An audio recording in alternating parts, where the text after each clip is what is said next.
looking good, Italian Job. Feeling good, Tommy boy. I'm looking at that background, and that does not look like your house. That appears to be No. someplace warm, and there may be some beer and golf going on. What are you doing? Where are you? We are at the inaugural F3 Greensboro charity golf tournament at Bryant Park here in Brown Summit, North Carolina. And it's, man, you nailed it. It's perfect. Other than this bee that wants to get in on the shot, it's perfect.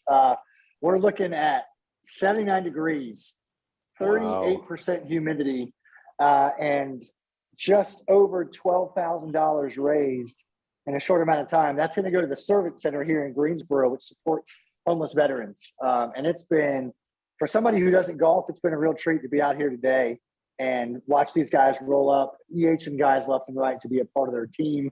So not only did we raise a lot of money to go to a lot of good, introduced a bunch of new faces to the mission of F3 Greensboro. I will tell you, I'm a sucker for great music. And this morning we paid tribute to a couple of men that I love a lot who lost their mothers this week on the same day. We all shared in the Irish blessing, may the road rise to meet you. What the guys didn't know is that we had a couple of bagpipers come out as the sun was coming up this morning. Wow. Played Amazing Grace. And you want to say, woo, hold on all the heartstrings, buddy. So that's where I am. Proud of the work. I got to give a shout out to my fellows, Puddles, Hush Puppy, Pocahontas, Huffy. I mean, these guys have done an immaculate job in about 8 months to raise this amount of money. So kudos to them. Awesome, but enough about me. We have a sponsor before I get into it. This week's episode is brought to us by Merkins. Don't look it up at Google at work. Yeah, that's pretty solid right there. You know, I made that mistake. I made that mistake, and I got the blocking message. This was about 9-10 years ago. I got the this content is blocked from your corporate account. So, yeah, don't look it up. Don't look it up. Short for American. We'll call it Americans and leave it at that. How's that sound? Exactly right. Well, listen, I think across the nation, school's about to ramp back up. People are making commitments, leaning into the shorties and setting goals with them for their next school year, rebooting what family life looks like. A great time to talk about today's topic. So why don't, if you don't mind, leading us into the topic, we've got some strong, high-impact men hanging out with us today. So I'll pass it over to you, my friend.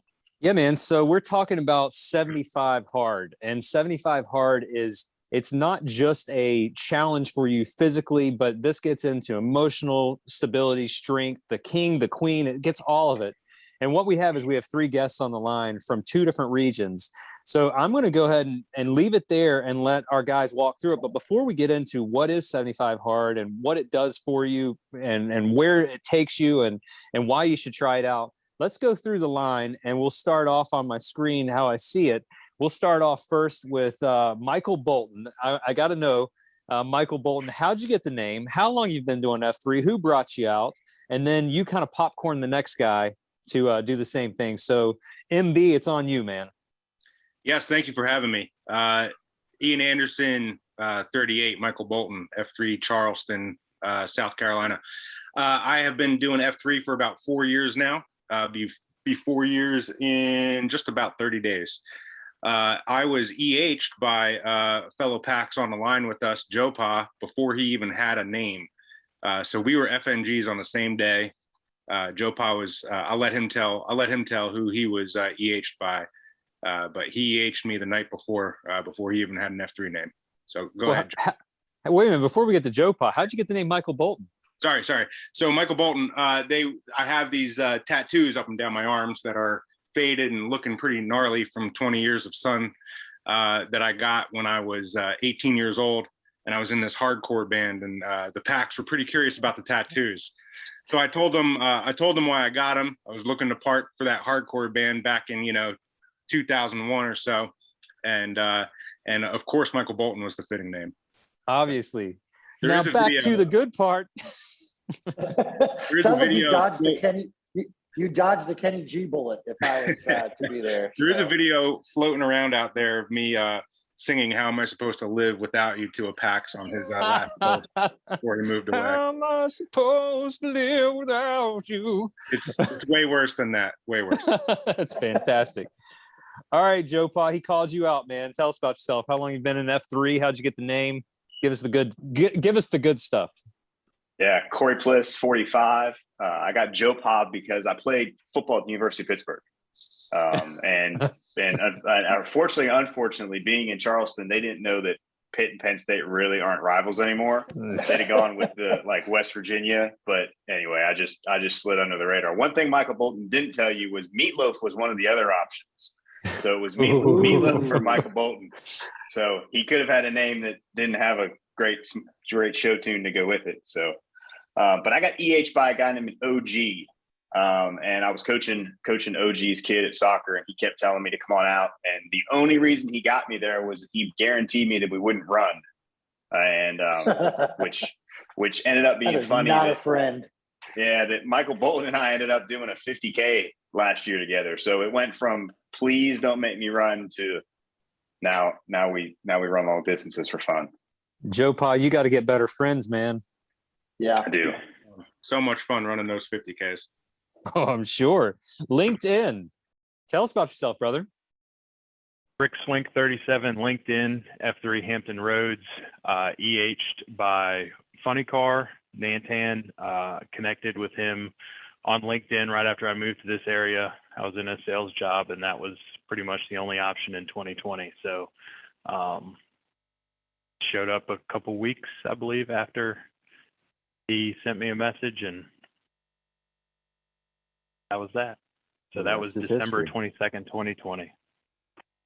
Wow. So you were almost a year into COVID, and you still rolled up with these knuckleheads. Outstanding. Yep. Outstanding. Well, perfect way to end it, because from what I do know about you guys on Slack, other than your pant size and your sleep habits, is that you guys are all engaged in the same challenge. And so what I'd like to do, LinkedIn, knowing that you're in phase 2 of the overall challenge, if you wouldn't mind introducing to the Podpaxers what it is, the phase that you're in, and then backpedal to the phase that you just ended, so that we can get a full picture of the 75 hard. Okay, so the overall program is called Live Hard, and it's a full year. And I'm in phase 2 at the moment, which is the same as 75 hard. It's just 30 days instead of 75 days. The whole program kicks off with 75 hard, which includes 75 days of 2 45-minute workouts a day, one of which must be outdoors. So F3 helps with that. Sticking to an eating plan, which pick a plan, whatever will get you towards your goals. That plan cannot include any cheat meals, cannot include junk food, and cannot include alcohol. So no alcohol for the full 75 days. And if you're just tracking macros, you have to stick with clean food. None of this, waiting until the end of the day and eating pancakes or whatever. Drink 1 gallon of water a day. Read 10 pages of a nonfiction self-improvement, business, whatever kind of a book. And then the last thing is to take a progress picture every day. And all 5 or 6 of those things, depending on how you count them, must be done every single day for 75 days. If you fail to do one of those things, if you do a 43-minute workout instead of a 45-minute workout, if you drink 1 ounce less than 1 gallon of water in a day, or if you forget to take your progress picture, you start over. Wow. That sounds a lot like being married. Well, I got to know, what would make you want to do something like that? I mean, that is circus because it's intense. So tell me, why in the world would you want to do something like this? Well, I can't recall exactly when this was, but someone posted on the Nation Slack about wanting to start a 75 hard channel. And that was how I first heard about it. And so I did a Google search and then found out about the Real AF podcast with Andy Frisilla, who's the guy who came up with all this, and got to listening to that. And I think I started, it was less than a week later. I started at the beginning of this year. just, okay. I've read it and I needed to lose a whole bunch of weight. And even though it's not a fitness challenge, it's not a weight loss challenge, it's a mental challenge, but I needed it. So that's what got me started. Yeah, it's resetting habits, right? It's replacing bad ones with good ones, or it's establishing a ritual where you're honoring yourself and therefore can turn around and pay that forward to those that you love and those that love you. I mean, at the bare minimum, I would imagine. I'll save that question because I do want to hear what you guys are benefiting or have benefited from. But when it comes to Joe Pa and MB, you guys are relatively new on this journey. So same kind of questions, but A, what got you involved in the first place? Where did you lose a bet? Did you owe your bookie or, whatever? But then also, what have you seen that has been your biggest challenge on the day that you are currently sitting in? So why'd you get involved? How'd you get involved? And then what have you seen within these relatively lesser days compared to LinkedIn longer journey? Yeah, I'll go ahead if you don't mind, Joe Pa. So my first, and I'm the 75 hard baby here. I'm on day 5. My first experience or knowledge of 75 hard was probably about a year ago, when actually Joe Pa put out kind of a modified version of the challenge, where we replaced a couple of things and made the reading about getting into the Word, reading the Bible. And it was a little bit of a modification of it, which, knowing what I know now, is kind of not exactly what Andy Frisella intended. He intended it to be difficult and inconvenient, and knowing what I know now, I think that this is going to be a much harder journey than last time. So I was aware of it before, and then I realized, when I first started in F3, I was in the middle of a weight loss journey. Ended up losing about a total of 100 pounds. Wow. Big T claps there, man. Awesome. Thank you. Thanks, guys. And that, I hit that 100-pound loss mark maybe 3 years ago. I was about halfway through that when I started F3. And I probably put about 15 of that back on now. And just, that intensity, I've lost that intensity. I've lost some of that fire I had. I've lost some of that discipline that I got in that journey.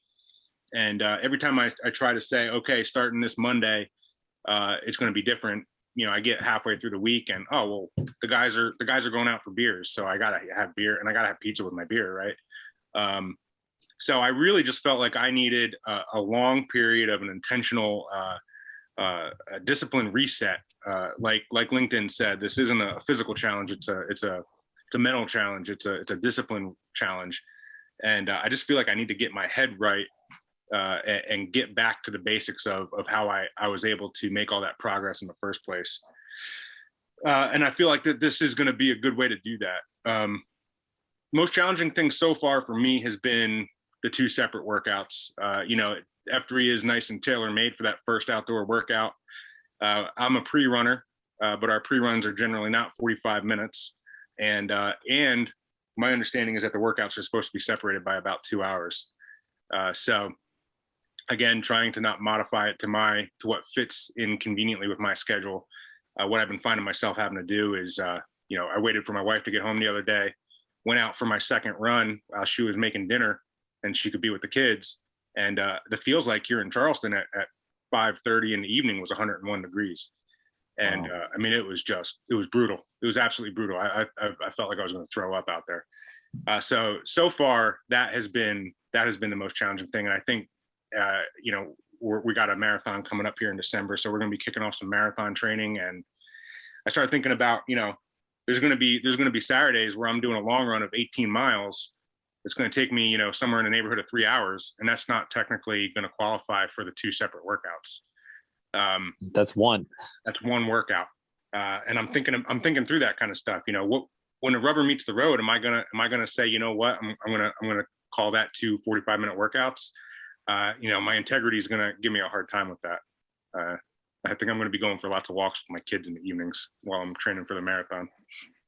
And that's the word, right? We talked about, I think, the past several episodes, right? IJ, is integrity is what we do or choose to do when nobody's looking. So good on you, man. Right. I'll be following you on Strava just to double check on you. double check. I cannot confirm or deny if you might not see some lawn mowing patterns on Strava. Hey, it's called, I call it mow ruck. I mow ruck. Yes. quite a bit. There you go. 45-pound mow ruck will drop a hammer on you. Joe Pa, Yes. what about you, brother? Michael Bolton asked me. That's why he said, "Hey, I'm thinking about doing this. You Solid. want to do it with me?" And I mean, I'm always up for something dumb, and why not do dumb things with friends? But really, what made me put it back on my radar, I did. I don't know if you guys are familiar with Chad Wright from 307 podcast. I was I was gonna say contestant. I was selected and did one of his basic courses about 2 months ago, and I didn't realize the connection he had with Andy Frisella, and he talked about him, and I never put together the 75 hard was Andy's baby. And during the basic course, we talked a lot about those things, the integrity, the honor, those, it's an amazing, I could turn this into an infomercial for that experience. But what I realized when I was out there is I had lost a lot of structure in my life.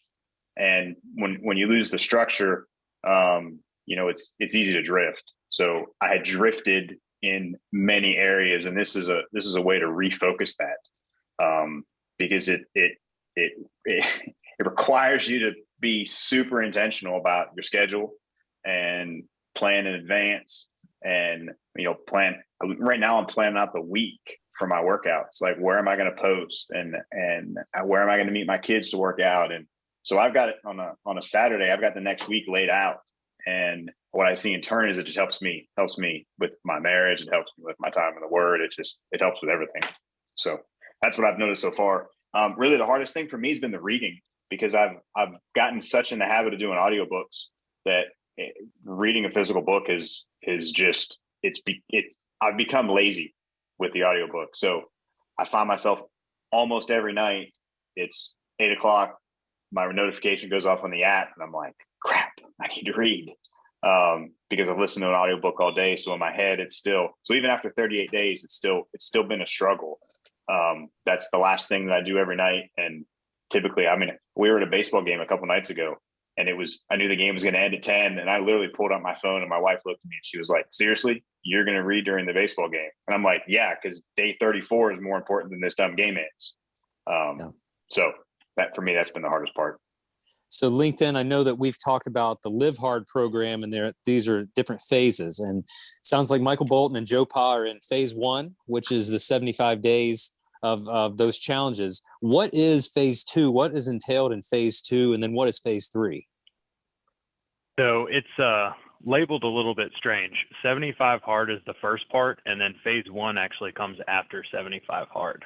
Oh, So okay. it's kind of 4 phases, but phase 1 is 30 days, and it's all the same stuff that you do for 75 hard with 3 additional tasks. One is a 5-minute cold shower.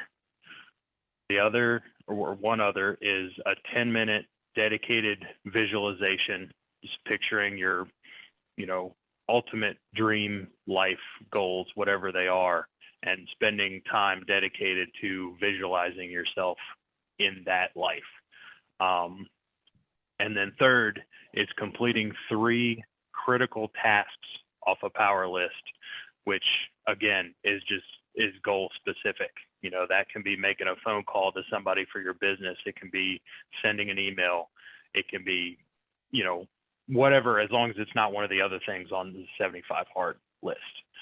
So that's phase 1 that takes place after 75 hard. And then there's a required break. You have to wait at least 30 days before going on to phase 2, which is the same as 75 hard. It's just 30 days instead of 75. And then phase 3 takes place the last 30 days before the anniversary of when you started 75 hard. So your last day of phase 3 will be the day before the anniversary of 75 hard. And again, it's all your 75 hard tasks, the 3 power list tasks. And then the 2 real different things for phase 3 is 1 random act of kindness every day, and talk to a stranger. which means a real conversation, not just, hi, how are you? And Andy said he found those strangers in the grocery store every day. So that's how he did it. I may go drive Uber or something. We'll see. Captive audience at that point. They can't get away. They're in the back seat. I'd be really curious to see how your driver rating went up or down based on what phase of the program you were in. Great driver, but super intense, man. He smelled like a gym. I'll shower before I go drive. A cold shower at that. A 5-minute cold shower. One of those dangly pine scent things, they go a long way. So obviously, what I'm hearing, as somebody who has heard multiple times about the hard 75 or the 75 hard, did not know that it was multiple phases. So I appreciate that. And the running pattern here is to disrupt the status quo, which I'm immediately dialed into. I love that. Michael Bolton is somebody who did not accomplish what you accomplished, but went on the weight loss journey and dropped half of what you dropped. I know how important that is to not look backwards, right? I mean, I'm resetting right now because when I see LinkedIn's crew in Hampton Roads in October for Grow Ruck, my goal is to be 20 less than I am now. I'm already down 7. I'm hitting that wall. So hearing ways to further disrupt is awesome. We've got a buddy who takes cold showers all the time. He's a advocate for that whole process. I would argue he's on a path to be a serial killer, but we all do our own thing. But I love the idea that we're continuing and have a workable plan that we control and we have dominance over and or vice versa, but that it's also all about disrupting the things that quote unquote everybody else does all the time. I mean, this smashes Oprah bombs. It puts you out there as an introvert, myself, knowing to talk to strangers every day, unless they're offering me candy, sounds really scary, but also appealing because I can imagine the stories that you can tell just by spending a moment to invest in somebody that you don't even know. So let me do this. Joe Pa, what would you say if I walked up and said, hey man, I heard you're doing this thing. Where do I get started? How do we point the men of F3 Nation into the direction of this program? Well, the app is amazing that comes with it. But I would initially, if someone said it to me, I would probably go work out with them the next day and start the first 45 minutes with them. And then just explain the process as I was going through it. Hey, you just helped me out with workout 1. But that's probably how I do most things. If someone asks me about F3, I try and seize that opportunity as quickly as I can. But yeah, that's really, really how. I mean, the app is good. Even the web page, it's pretty straightforward and simple. Like there's not a lot on the page to look at. Like it's just a white background and here are the 5 requirements. So there's no what's fluff. that web address? What's that web address? And anybody can answer. I don't want to put Joe Pa on the spot, but while he's looking that up, I do have something to add because I also please top of my head. But in preparation for today, I actually re-listened to the podcast that got me kind of straightened out and fired up about doing this, which is the Real AF podcast episode number 208.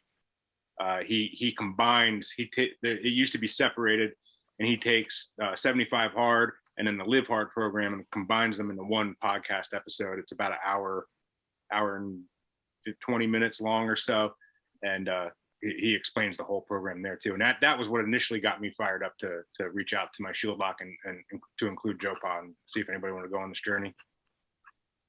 Outstanding. Yeah, it's andyfrisella.com, and on the top left-hand corner, 75 hard is one of the drop downs.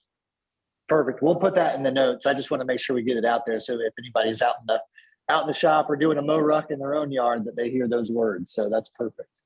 Yeah, and as Michael Bolton said, we're in a Shield Lock together too. So that's probably when he was like, "Hey, I'm thinking about doing this." So we are, for the other guys that are in it, they are not doing it. So they're slackers. Those are the rusty shields. We'll just call those the rusty shields, but they can be polished up. We'll spit shine that up. Yeah. Real nice. Outstanding. So I want to ask you anything from guys, real open-ended here. In bold font, on andyfrisilla.com, it says, this is not a fitness program. Think of this as an Ironman for your brain. How does that hit you guys? An Ironman for your brain. What does that mean to you? I'll start with LinkedIn. Yeah, I also re-listened to the podcast to prepare for this. So he said that in his original podcast, which was episode 14. And it is that it's a long time. I mean, you think about people who are training for marathons or other hard things. You know, you can do that training for a few months, 75 days, but generally you're just training to do that. You're not doing all this other stuff too every day for that whole time. So any one of the things on this task is not that difficult to do every day. But to do all of them every day for 75 days, it really is, you know, that's where it becomes more of an Ironman rather than just a triathlon, or rather than just a marathon. I like how you use the word "just a marathon," by the way. So we're triple underlying these statements, fellas. Anybody out there listening who's thinking about it, I mean, strap in, dudes, because this is going to be for the long distance, which is important, though. I mean, you know, again, Michael Bolton, just having gone through a weight loss journey like that, that's a journey. I mean, it is a journey. You are a completely different person than the one who said on day one, that's it, no more blank, right? And here you are, and you completely reinvented yourself, your habits, your circadian rhythm, all that stuff changes. And it just so happened that it took 10 years to make all those bad decisions. And, you know, you leaned into it over 2, 3, 1 year for that matter, and you reinvent it. So I dig it. And that's important to say. I think the one and dones, the guys who show up on an invitation from F3, shame on us if they slip away after 1 or, 1 week, 1 post, 1 month. That's on us. And there's also a hefty weight to it on society that just says, don't worry about it. Here's a motivational poster. It's not you, it's everybody else. You're not the one to blame for not sticking with anything ever. So knowing that you Michael Bolton and Joe Paul, you guys are shield locked around this thing. That's accountability. That's the guardrails. That's awesome. LinkedIn, you have a battle buddy with this, or is it the Slack channel? Not locally. Yeah, the Slack channel. And then my wife was very supportive. She was making multiple meals because I was eating certain things and not eating other things. And so I would have struggled a lot more if it weren't for her helping out. So outstanding. I'll do around the horn. Oh, go ahead. Let's give a quick shout out to my wife there. She has agreed to do the nutritional aspect with me. So she's cooking us compliant meals. So thanks, Kelsey. Nice. And so it does make it way easier doing it with someone. So like we've got an opportunity here Monday, Wednesday, and Friday. There's a early bird workout that starts at 4 a.m. So like we met this morning and did that workout. We're able to do that, get to a Bible study at 5. So you're already ahead of the game, doing it with someone. I mean, it just makes it way easier. Like we've been to 3 workouts together this week. So three of the 5 days I've done with Michael Bolton, and I'm assuming that will probably continue. Just it's the accountability standpoint that makes it great. That's that African proverb, right? If you want to go fast, go alone. If you want to go far, go together. It's the patch on my ruck. That's the patch on my ruck, man. Yep. You son of a gun. I love it. I've got a roundtable question to kind of shut us down. But IJ, without any pressure, if you have a challenge we're trying, great. If not, we'll wrap afterwards. But my question to the 3 of you in no particular order is, why is this stuff worth trying? For me, it's worth trying. And to go back to the last question, the Ironman for your brain, I think it's worth trying because it is an Ironman for your brain. And what I've learned from some of the fitness challenges I've done in the past, and now this is not a fitness challenge. Those fitness challenges have broken my body down and built them back up. And when I get to the end of myself is where I find that that progress comes. When I'm at the end of my physical ability to keep running and then I keep going anyway, that's when progress is made. And I suspect that as I get deeper into this, that'll be the case here, that as my my discipline gets broken down, and I get to the end of myself, and I start leaning on my brothers, and I start leaning on Jesus, and I start leaning on my family, that's when I'm going to find real progress, and when I'm going to really take those leaps and bounds forward. So I'm looking forward to that. Mine's pretty selfish. I know more people that have failed doing it than have finished it, and I really want to finish it so I can look at them and be like, "You suck, you failed." You know, but I mean, shots fired, shots fired. You know, I say that, but at the same time, you know, I like the people that I know that haven't. I think that it helps as somewhat of an encouragement to bring them along and be like, "Look, it's not unattainable. It's just you had a lapse, and those lapses, you know, that small lapse is what can ultimately alter your life in some direction. Like, it's not here. Like, if I miss one of these days, great, I go back to day one and suck it up. But there are lots of things that I can lapse in my life that have a long lasting effect, and creating this discipline around it, I think, again, trains you, because it's practice. It's practice to do it every day, and it's practice to do it after the 75 days are over. So that would be that'd be my why. Your why. I mean, it's somewhat of a cop out, but my answer would be why not? You know. Well said. Because look, every one of us on this call, everyone listening, is one or two bad decisions away from a completely different life. And so, knowing that you fell from a challenge, and there's guys like the three of you out there to lean on, to take Michael Bolton's praise, that's what it's all about. So, great answer, man. It's not selfish at all. LinkedIn, round the horn, baby. So I don't know that there's anyone who's completed this that hasn't come out on the other side better in some way. And even the folks who haven't completed it, you still did some of it, and you've gained something, I'm sure.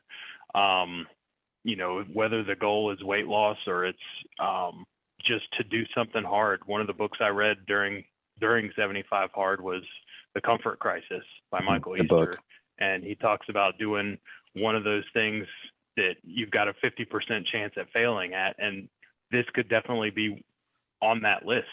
I failed my first attempt. 14 days in, I got sick, and I couldn't, you know, I was in bed for 2 days and obviously didn't get my workouts in. So I had to start over again. That happens. And you just keep pushing forward. Yeah. Well, fellas, I can't tell you enough how much we appreciate you guys being on the pod, sharing this with the men of F3 Nation and whoever's listening. So thank you for that.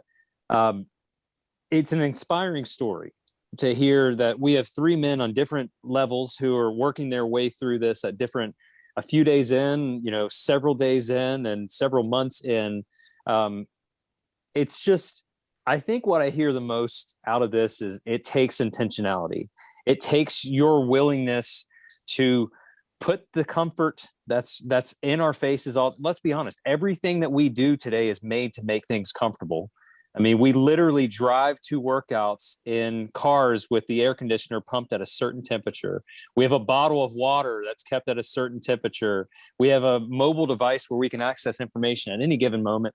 And you can order food to be delivered any place where you are. And what you guys are doing is being intentional. And one of the things I like that Andy Frisella says is this is what it takes. It takes confidence. It takes grit. It takes belief in yourself. It takes fortitude. It takes endurance. It takes perseverance. It takes a willingness to win. These are not traits you are born with. These are skills you can develop if you choose to commit to making challenges and changes and following through with what you say. You men are taking that step and saying, you know what? I can stay in my comfort zone where it's perfectly climate controlled. And you guys are saying, no, I've done enough of that. And you're taking it to the next level and doing the hard things. So tell me what you asked for a challenge we're trying. I think this one writes itself. I'm not asking everybody listening to do 75 hard, but how about 7 hard? How about just saying, you know, for the next 7 days, I'm going to drink more water. I'm going to be intentional about my workouts. So when your alarm goes off at 4:30 in the morning, you say, but I'm committed. How about reading something? How about doing something a little bit beyond your comfort zone and try it. Just try it for 7 days. And then maybe next time you develop that into 14 days to 30 days and say, you know what, I'm already halfway through. Let's keep this thing going. So what you guys are doing is inspiring to me, and I'm sure it's inspiring to others. So thank you for that. Tommy Boy, I can't say it any better than what these men have said. So I'm going to bow out and say thank you guys for the inspiration, for the efforts you're putting forward. Best of luck finishing this thing out, and I can't wait to see how it turns on the other side. So Tommy Boy, I'll toss it back to you to close us out. Outstanding. Fellas, LinkedIn, Joe Palm, Michael Bolton.